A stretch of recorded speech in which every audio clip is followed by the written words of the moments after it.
Tottenham Hotspur is going to be relegated. There's nothing that can be done.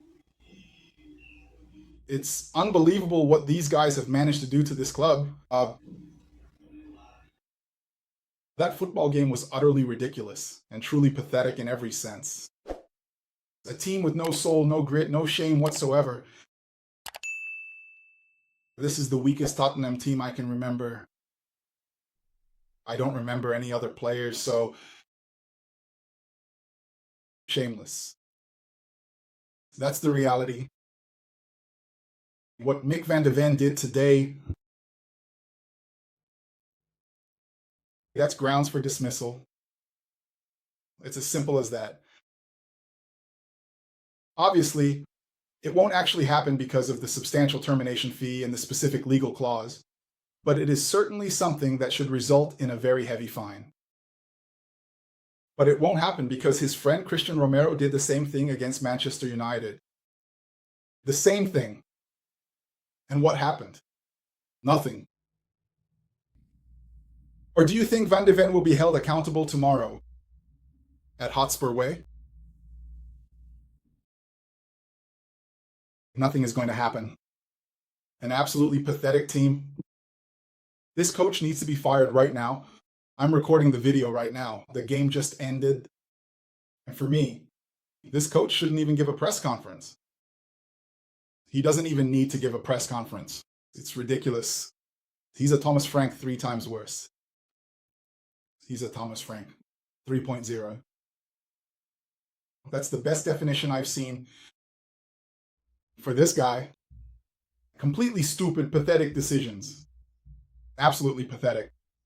The team comes back from halftime, losing 1-3, and he waits until the 75th minute to put in a creative player, Xabi Simons. And how is this team supposed to react?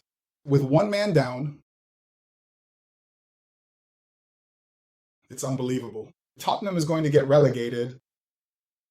The next game is extremely tough. It's probably another loss, most likely a thrashing at Anfield against Liverpool. And there's nothing that can be done. It's unbelievable. I think the coach needs to be fired tomorrow morning. No need to even give him a warning. He's fired tomorrow morning, and let's see what happens.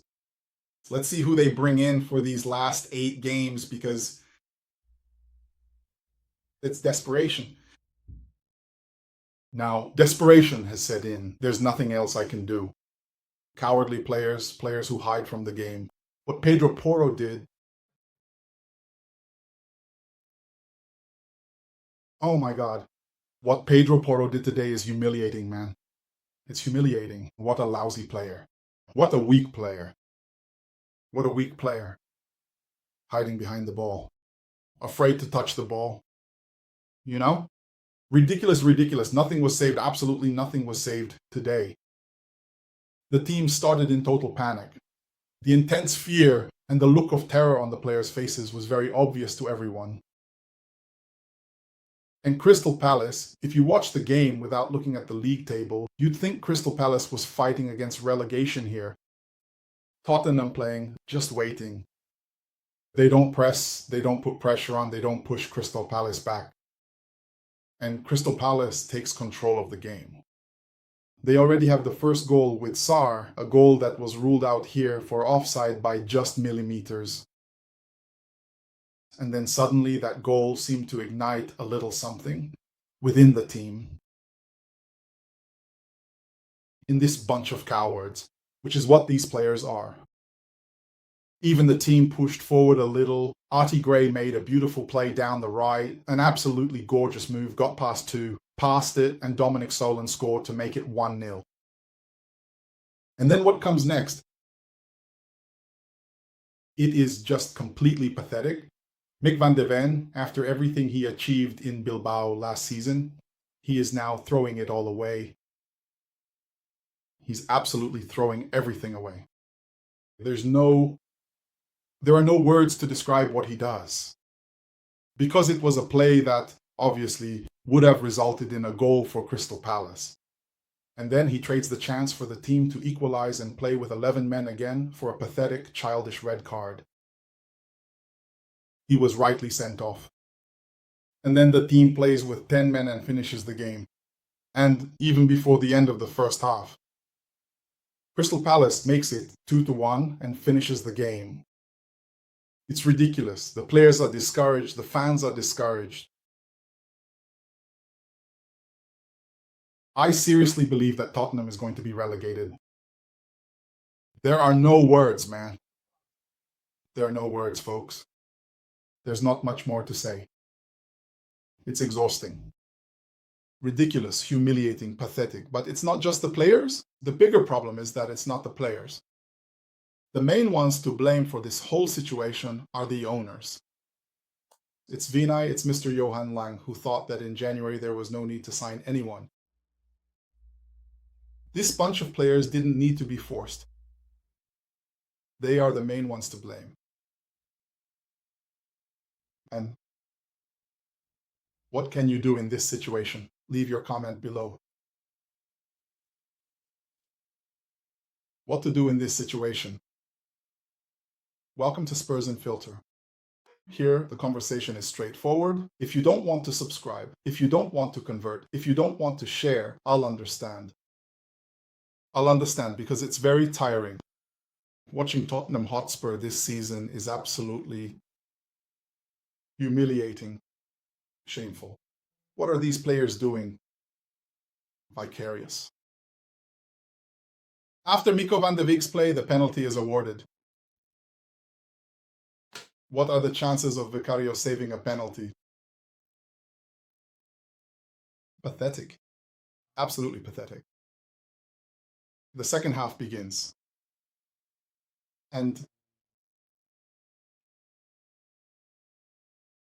the great coach, Thomas Frank, 3.0 IGOR TUDOR, returns with the same team because for him, everything was fine.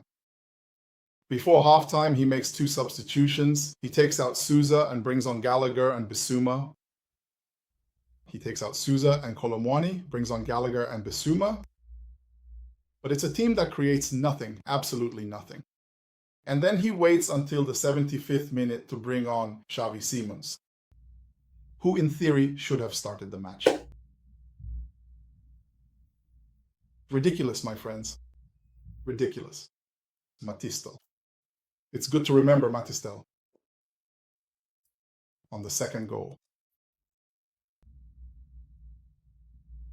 Oh my God, Matistel. It's in this game that you understand why he's on the bench. Matistel is the kind of player that when he comes off the bench and enters during the game, we think, man, this guy needs to start. This guy needs to be in the starting lineup. Then he starts the match and you understand, you say, oh, I get it. That's why he's on the bench. It's unfortunate. There will be, until the next round, a few days. For me, I've already told you, I don't care about the Champions League. I don't care about Atletico de Madrid. As far as I'm concerned, screw the Champions League. The focus needs to be on Anfield so we can see if we can at least get a point there at Anfield, which would already be a great result. And let's see, right? Because West Ham is playing against Manchester City, right? Manchester City will most likely put up a real fight. And now let's see exactly what this talented bunch of players can manage to achieve here, right? It's tough. It's really tough. Thank you very much. Subscribe, share. Tell me what you think about Tottenham's situation. Thanks.